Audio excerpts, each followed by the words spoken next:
Hi all, welcome to football arena. UEFA champions ലീഗിൻ്റെ top 8 ഇന്നലെ പൂർത്തിയായിരുന്നു. ഏറ്റവും പ്രധാനപ്പെട്ട കാര്യം എന്തെന്നാൽ പ്രീമിയർ ലീഗ് ടീമുകളുടെ ഒരു ആധിപത്യമാണ് നമുക്ക് കാണാൻ കഴിയുന്നത്. അതായത് ടോപ്പ് 8-ലെ 5 ടീമുകളും അത് English Premier League ക്ലബ്ബുകളായിരുന്നു.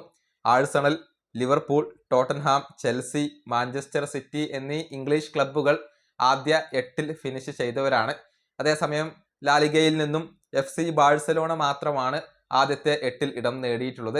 Real Madrid 9-ാം സ്ഥാനത്തേക്ക് പിന്തള്ളപ്പെടുകയാണ് ചെയ്തിട്ടുള്ളത്. ഏതായാലും ഇതേക്കുറിച്ച് FC ബാഴ്സലോണയുടെ പരിശീലകനായ ഹാൻസി ഫ്ലിക്ക് ഇപ്പോൾ സംസാരിച്ചിട്ടുണ്ട്. അതായത് ലോകത്തെ ഏറ്റവും മികച്ച ലീഗ് അത് പ്രീമിയർ ലീഗാണ്. അത് ഒരുപാട് പണം ഇൻവെസ്റ്റ്മെന്റ് ചെയ്തതുകൊണ്ടാണ് അങ്ങനെ സംഭവിക്കുന്നത് എന്നാണ് ബാഴ്സയുടെ പരിശീലകൻ പറഞ്ഞിട്ടുള്ളത്. അദ്ദേഹത്തിന്റെ വാക്കുകൾ ഇങ്ങനെയാണ്: നിലവിൽ പ്രീമിയർ ലീഗാണ് ലോകത്തെ ഏറ്റവും ബെസ്റ്റ് ലീഗ്. അതിൻ്റെ കാരണം അത് പണം തന്നെയാണ്. ഒരുപാട് പണം അവിടുത്തെ ഓരോ ക്ലബ്ബുകളും ഇൻവെസ്റ്റ് ചെയ്യുന്നുണ്ട്. ഒരുപാട് താരങ്ങളെ അവർ വാങ്ങിക്കൂട്ടുന്നു. എല്ലാ വർഷവും അവർ ട്രാൻസ്ഫർ മാർക്കറ്റിൽ ചിലവഴിക്കുന്ന തുക നോക്കിയാൽ മതി. ഇതാണ് FC ബാഴ്സലോണയുടെ പരിശീലകൻ പറഞ്ഞിട്ടുള്ളത്. അതായത് ഇംഗ്ലീഷ് പ്രീമിയർ ലീഗ് ക്ലബ്ബുകൾ, എല്ലാ ക്ലബ്ബുകളും നല്ല രൂപത്തിൽ ഇൻവെസ്റ്റ് ചെയ്യുന്നു, പണം ചിലവഴിക്കുന്നു.